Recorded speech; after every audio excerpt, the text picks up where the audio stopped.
I appreciate you tackling what is some of the more difficult scripture that we ever share on a Sunday. Psalm 88 is the only psalm that ends on such a sour note. Psalm 88 is the only one that has really no words of hope. It is its own lamentation.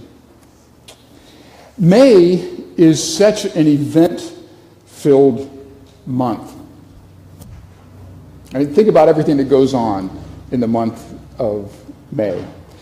High schools have their proms, colleges graduate, some high schools have graduations. Our own preschool graduates this coming Friday.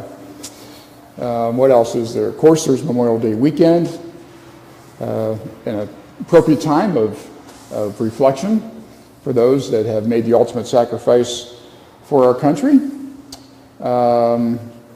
May is the month when some teams are already hopelessly out of first place in the major leagues, while hockey and basketball are still trying to figure out who's the best in their respective leagues. It is a time when we kind of get psyched up for the events of summer. The graduation parties, the weddings that will occur, vacations, family reunions. May is also Mental Health Month, and today is called Mental Health Sunday.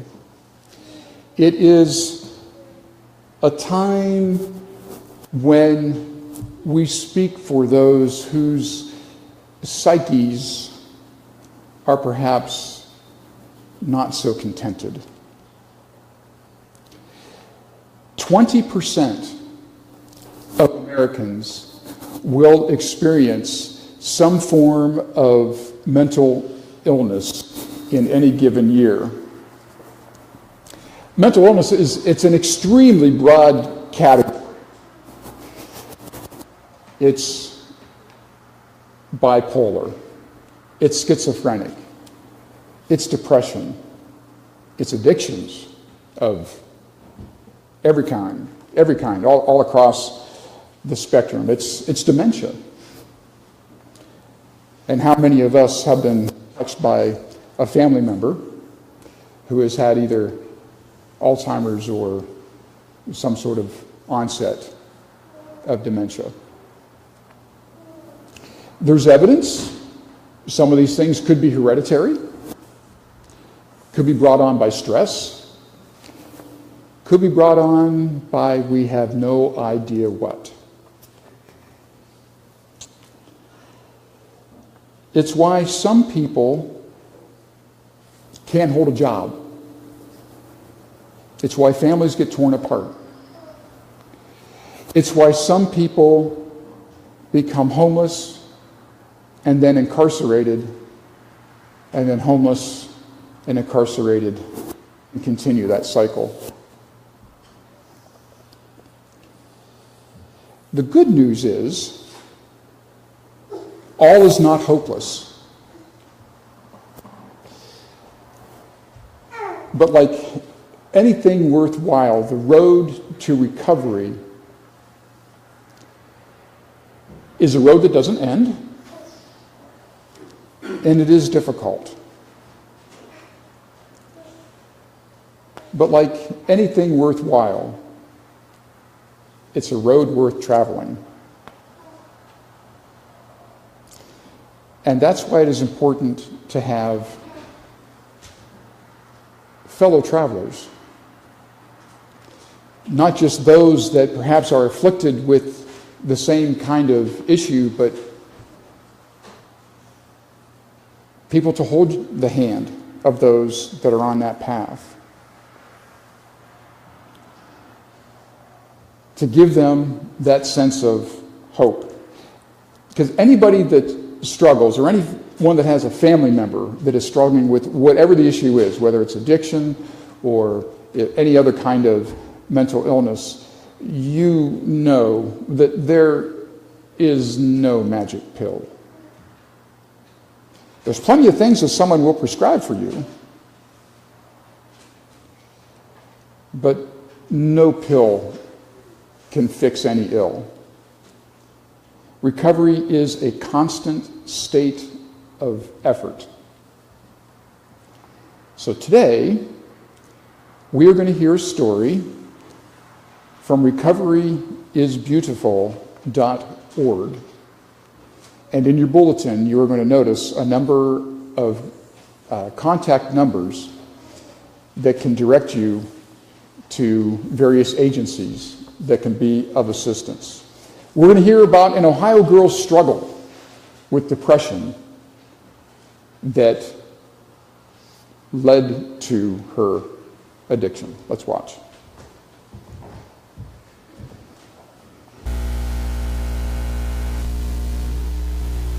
I can't explain to these students how my life was, but I'm going to promise you that if you continue to use, whether it be as severe as my addiction was, I will promise you, you will get a touch of what I had to go through. And I'm going to tell you, it was hell. It was absolute hell on earth. And I don't wish that on anybody.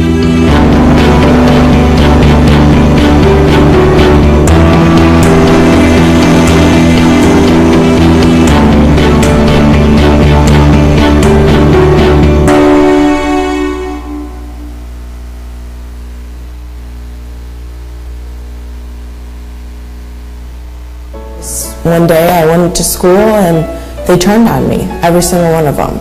Well, nothing really happened as to why they turned on me that I remember, but I just think that they were just sick and tired of me being popular. I don't know if it was the jealousy from the girls and then the boys followed, but they took my finger, the loss of my finger, and they ran with it. I was in 7th and 8th grade and I got mentally abused like no other. You know, the friends that you basically grew up with. I mean, I was in 2nd grade when I moved to Huron, so these were my friends and they turned on me. Not to mention, turned on me to make fun of something that I was very insecure about, and they clearly knew. I would come to school and there'd be stuff written on my locker when I first came in there, stubby. You know, a certain teacher would actually let these boys write on the chalkboard, stubby, and they would make this handprint, like with the chalk on the chalkboard. I just couldn't take that feeling anymore. And, you know, there's other things that had happened, you know, in my life that weren't as tragic, but I started using. And I loved the way that the drugs made me feel because it made me not think. It made me just forget about everything. And I just had fun. Everything was just fun to me at the beginning of my using stages. You know, I was in cheerleading, I was in any club that I could get into. I was in peer team. When I was 16, I was a sophomore is when we started to really get involved with the drinking and smoking marijuana. And I didn't really, once again, think that I had a problem with any of that at all.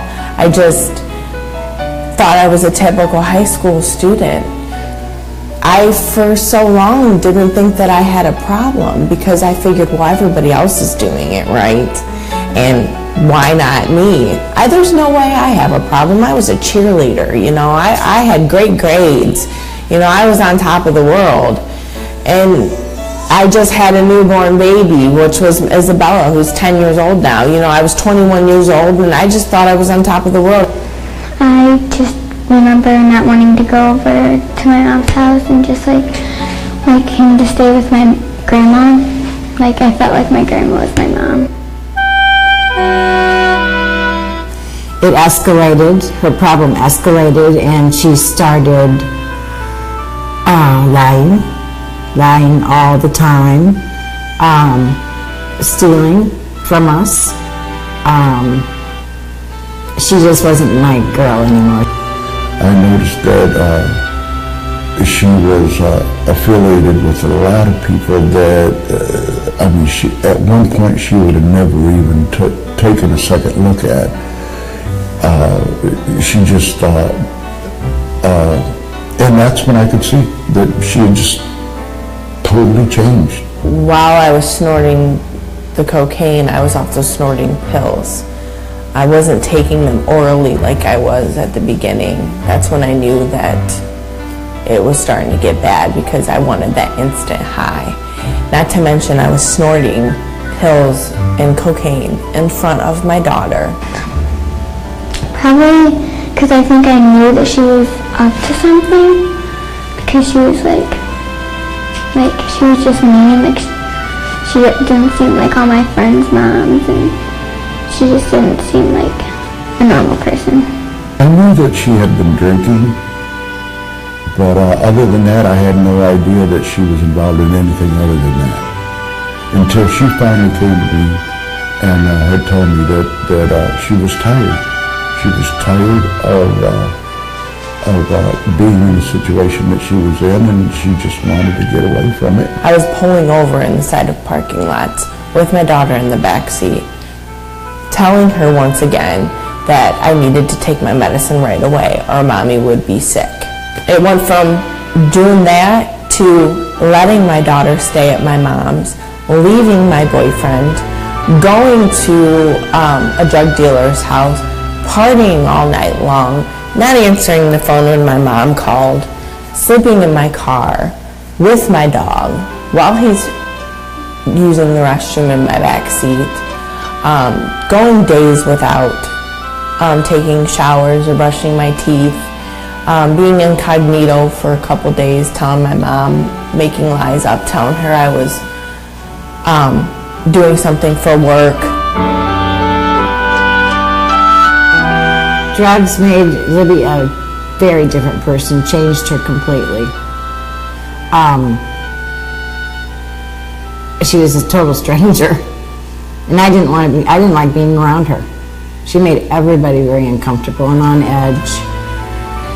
And of course, I couldn't hide my anger that I felt towards her. And we'd get into, a lot of fights and screaming matches. And I stole constantly. I stole from stores. I stole from my parents' house. I stole from my grandma's house.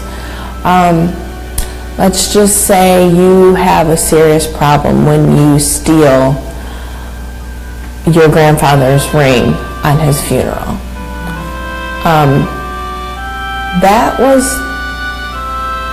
I knew I was sick, but I didn't want to acknowledge it. I wanted to just get high.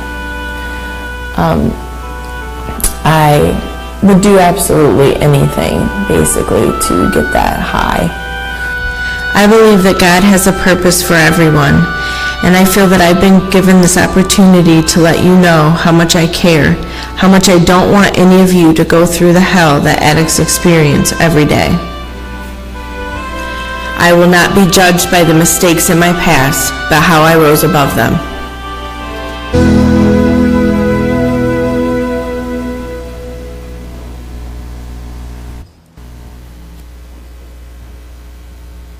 Now, if you're paying attention, and I got to see that a number of times, so I may have caught some things that you didn't see one time through. There's some denial in Libby's story. If you caught any of that, you may have noticed she had previously had a sense of entitlement, which seems to be an American problem. You may have noticed that her father never named her addiction. He admitted that she drank, but he couldn't bring himself to say that she was a drug addict. The road to recovery is not a straight line. It's full of roadblocks. And that's why it is so important to have a supportive community for this person that continues to make bad choices. So, we've got some more advice from a pastor.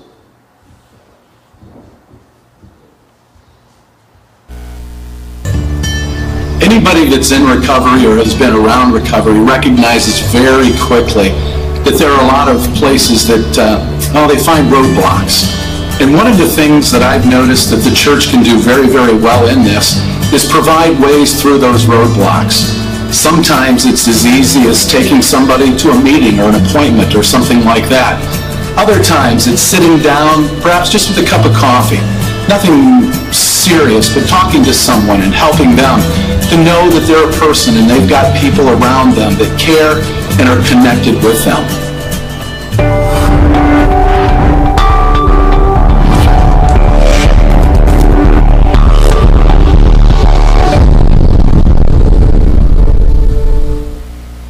Recovery.org is a good place for information, and they're in Columbus. So did you catch that? Churches can be a place of hope, help, and recovery. It can be a place that helps people overcome these roadblocks that have been mentioned. Taking somebody to a support group meeting. Just having coffee with somebody that's struggling. Maybe having a meal.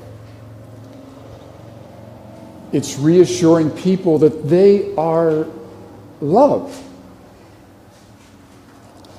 Now, how well do churches exemplify such unconditional love? Some better than others. And that is why our church, First Federated Church in North Jackson, Ohio, it is so important that we become an open and affirming church. It's more than issues of sexuality, although it is that. Churches should be places of recovery, not judgment. Hospitals for the soul, if you will.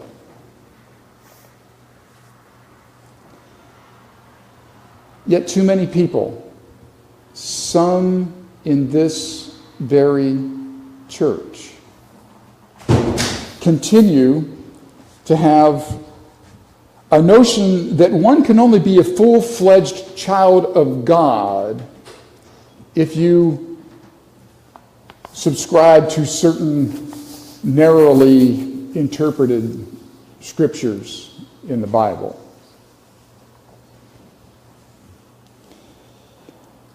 Particularly those that are Bible passages called the hammer verses regarding sexual orientation or gender identity.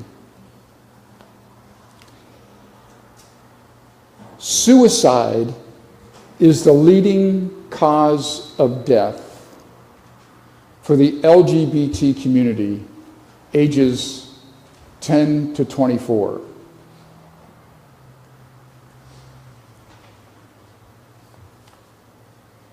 These kids don't kill themselves because they weren't born heterosexual. They kill themselves because they are depressed, because there is no community that ever reached out and accepted them. Rejected by their families, rejected by their friends, and in their mind, rejected by God, because a church would not let them in.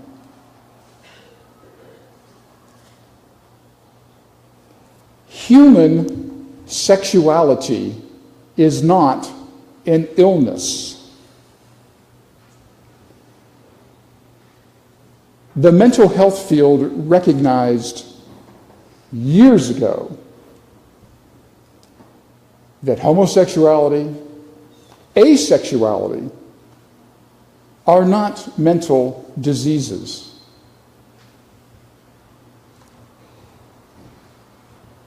It's time the church came out of the closet.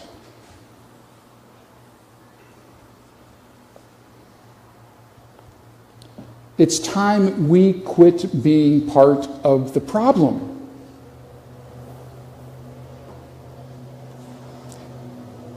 Let's start by truly being that place that welcomes and embraces all.